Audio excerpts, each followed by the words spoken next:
reste dans les premiers secours et cette fois-ci, on va s'attaquer à ce qu'on appelle les articulations.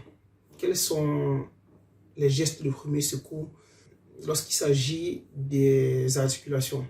Déjà, pour comprendre ce qu'il faut faire, il faut déjà définir le terme articulation. Qu'est-ce que c'est qu'une articulation? L'articulation, c'est tout simplement un point de jonction entre deux ou plusieurs os pour former des parties plus ou moins mobiles. Il y a les articulations qui sont plus mobiles que certaines. Et les articulations, disons, qui sont dotées d'une plus grande mobilité, sont appelées le plus souvent articulations synoviales, parce que ces articulations contiennent le liquide synovial, qui est un liquide qui facilite la mobilité entre les os. Et ces articulations comprennent, ces articulations comprennent plusieurs éléments. Premièrement, les os, bien évidemment, le cartilage articulaire, la membrane synoviale, qui est, disons, un produit liquide visqueux, qui est un peu comme un lubrifiant en fait, ce qu'on appelle le liquide synovial. Dans les articulations, on a souvent deux types de blessures. On a premièrement les distorsions d'une part et d'autre part les luxations. Ces deux types de blessures qui sont le plus souvent, qui prêtent à confusion dans l'imagerie populaire. La distorsion, qu'est-ce que c'est?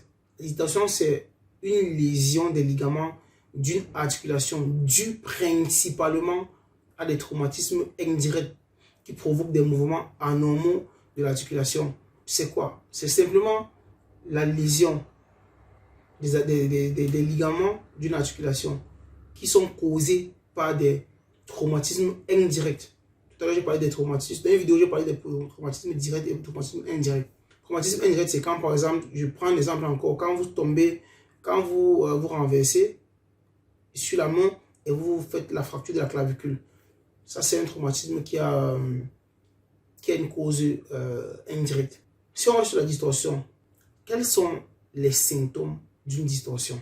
Premièrement, il y a une douleur accentuée par le mouvement. C'est-à-dire que quand vous essayez de faire ce mouvement, il y a une très grosse douleur.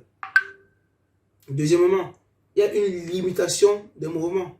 Si il y a une corrélation entre les deux symptômes. Si la douleur est accentuée par le mouvement, forcément, ça va entraîner une limitation des mouvements chez le patient. Troisième symptôme est le gonflement. Il faut dire que dans ce cas, les ecchymoses n'apparaissent que quelques heures plus tard. Alors, il faut bien préciser que le patient, celui qui est blessé, même s'il ressent de la douleur, il peut bouger quand même l'articulation, mais avec une amplitude très limitée. C'est pourquoi j'ai parlé de limitation du mouvement. Quels sont les endroits, les sites les plus fréquents qui sont victimes de distorsion? On a les articulations principales, l'épaule, le coude, le poignet, le genou et la cheville.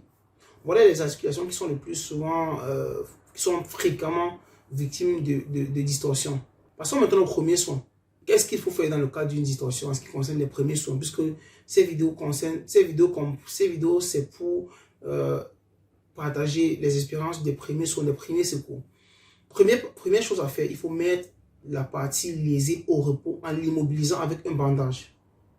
La partie qui est touchée, il faut la mettre au repos en immobilisant avec un bandage. Deuxième chose, il faut appliquer de la glace. Troisième chose, c'est ce qu'on conseille le plus. Consulter un médecin. Parce qu'il faut dire que c'est toujours nécessaire, c'est toujours bien de consulter un médecin pour faire une radiographie, permettre de pouvoir exclure les cas de fracture. Passons maintenant au deuxième point qui est la luxation. C'est quoi la luxation? C'est simplement le déplacement d'un os par rapport à un autre os dans une articulation. Donc un os se déplace par rapport à un autre os dans la même articulation. Vous voyez la différence entre la luxation et la distorsion. Qu'est-ce qui cause la luxation? La luxation est causée par la rupture de la capsule et des ligaments qui sont chargés d'assurer la stabilité de l'articulation. J'espère qu'à partir de là, vous comprenez la différence fondamentale qu'il y a entre la luxation et la distorsion que j'ai évoquée plus haut. Maintenant, passons aux symptômes. Quels sont les symptômes de la luxation? une douleur constante, une déformation de la région concernée par rapport à la région contralatérale, en raison de la position anormale des têtes articulaires.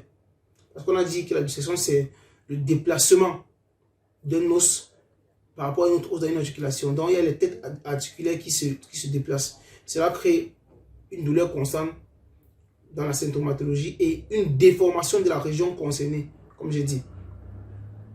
Et troisième point, l'impossibilité de mouvement. Dans la distorsion, vous avez vu que dans la symptomatologie, on a déjà dit que le patient pouvait faire des mouvements. Ici, il y a l'impossibilité de mouvement. Maintenant, les sites les plus fréquents qui sont victimes de la luxation, c'est pareil comme la distorsion. C'est pour ça que ça crée beaucoup de confusion. Les épaules, le poignet, le coude, les genoux et la cheville. Passons au premier soin dans le cas d'une luxation. Comme dans la distorsion, toujours, il faut mettre la partie lésée au repos en l'immobilisant avec un bandage. Appliquer la glace. Pensez aussi à une hospitalisation. Alors, pour finir, il faut dire que il est important de ne jamais essayer de remettre en place une luxation. Quand le plus souvent, dans certains sports, les sports de combat ou les sports de contact, on a souvent tendance à vouloir remettre en place une luxation. C'est très dangereux parce que la remise de la luxation peut, l'os qui est remis peut occuper une position qui n'est pas physiologique et ça crée des dommages plus graves que ce qui était prévu dans le cas de la lésion.